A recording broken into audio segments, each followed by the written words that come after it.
The popularization of murder in horror films began in the early 60s with the likes of Alfred Hitchcock's Psycho, Michael Powell's Peeping Tom, and William Castle's Homicidal. These films brought horror away from the space monsters of the 50s and towards more realistic fears. Man. This theme was continued into the 70s by the Italian giallo trend, eventually inspiring the American slasher film. The mid-70s saw the release of proto-slashers, such as Tobe Hooper's The Texas Chainsaw Massacre, and the Canadian film Black Christmas. While proto-slashers contain some traits common to the slasher genre, such as psychopathic killers, youthful victims, and secluded locations, their antagonists went undefeated, and they lack a cohesion of these traits to label them as such. In 1976, John Carpenter was hired by independent producers to direct a horror film called The Babysitter Murders. The film's title change to Halloween is said to have been suggested by producer Irwin Yablon, eager to capitalize on the holiday spirit. Alternatively, Black Christmas director Bob Clark has stated he had an influence on the film. John asked me one time, do you want to make a sequel to Black Christmas? I said, the idea I had was, it turned out the killer had been caught, and then he escapes, and he comes back to the sorority during Halloween. I'm going to call it Halloween. Despite Clark's claims of inspiration, Halloween stands as an original work. Depicting the homecoming of an escaped killer, who finds new victims among the town's youth, it was Carpenter's directing that set Halloween up as a horror movie classic. Building off the generic plot, the director artfully utilized atmosphere and suspense to give thrilling momentum to otherwise exploitative themes. Halloween appealed to a teenage audience due, in part, to its youthful characters. By casting Jamie Lee Curtis, daughter of Psycho star Janet Leigh, Carpenter signaled that Halloween was a horror film for a new generation. In turn, the film grossed $70 million, becoming the most successful independent film of its time, and inspired a new genre of imitators. One notable imitation of Halloween was Sean S. Cunningham's Friday the 13th. Cunningham's film similarly featured the death of teenagers at the hands of a mysterious killer, this time at the reopening of a previously abandoned summer camp. In a reversal of Psycho's mother-son relationship, the film's murderer is eventually revealed to be Pamela Voorhees, whose son Jason had drowned at the camp decades earlier.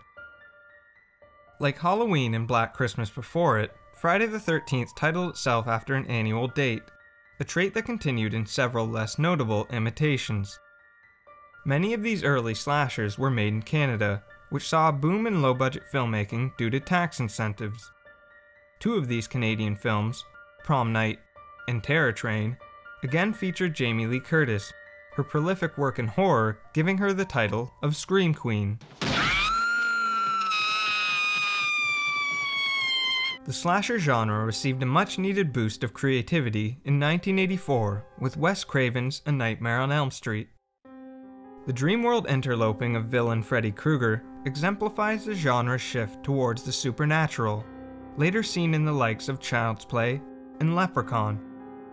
Despite Nightmare's surreal nature, its teenage victims and suburban setting kept it relatable to its target audience. As a later sequel pointed out, every town has an Elm Street. At their core, slasher films are formulaic. The sparse plots these films have function around death scenes of escalating suspense, where most of the filmmaker's creativity could be applied. The increasing number of deceased characters became known as a body count, and these, at times, gimmicky sequences became a focal point for young audiences.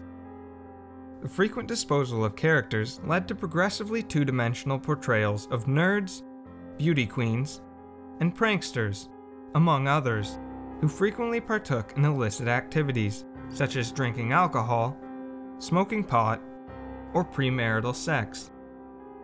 Because of this bias against teenage rebellion, many slasher films are seen as morality tales.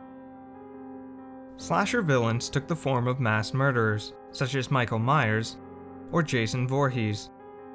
Many of them have tragic backstories that motivate their killing. while Jason drowned due to inattentive camp counselors, the child-killing Freddy Krueger was burned alive by an angry mob of parents. Slasher sequels followed the further exploits of these villains, as protagonists, with few exceptions, were killed off. Slasher heroes were typically virtuous women who abstained from the indulgences of their peers. Surviving the killer's attacks, these women were known as their film's final girl, and in some cases were even able to defeat their assailants, thanks to their level-headed decision-making. The increasingly ridiculous tone of slasher sequels led to their decline in the late 80s. By 1991, the critical and financial success of Silence of the Lambs shifted horror in a more dramatic direction. However, in 1996, Wes Craven's blockbuster, Scream, brought about a slasher film revival. Craven and screenwriter Kevin Williamson used referential humor to add novelty to an aging genre, showing that the film's characters were in on the gimmicks. The killer's still out there? Don't go there, son. You're starting to sound like some Wes Carpenter flick or something. In this way, Scream gave a nod and a wink to audiences familiar with the slasher genre, while still providing genuine scares. Never, ever, ever, under any circumstances say, "I'll be right back." I'm getting another beer. You want one? Yeah, sure. I'll be right back! Williamson furthered this revival by penning I Know What You Did Last Summer and Craven's 2 Scream sequels. Even Jamie Lee Curtis returned to the genre with Halloween H2O. Unfortunately, it wasn't long before this reborn trend skewed into the absurd due to less artful entries and contrived sequels. The 2000s were dominated by slasher remakes, many of which had higher production values and more realistic tones than their originals. These films lacked the cheap thrills and exploitative quality that attracted audiences to the genre in the past, and at the same time, failed to bring anything original to their stories. In recent years, the booming popularity of horror television shows have led to the creation of slasher series such as Scream, the aptly named Slasher, and Scream Queens, the latter which features genre mainstay Jamie Lee Curtis. For now, slashers have finally found a new home for their serialized stories of mass murder. After more than 3 decades, the slasher film has proven to be one of horror's most popular genres, and, like its villains, refuses to die. Comment below with your favorite slasher film. I worked at a summer camp as a teenager and have a soft spot for the first 2 Friday the 13th films. And don't forget to subscribe and check out my other videos.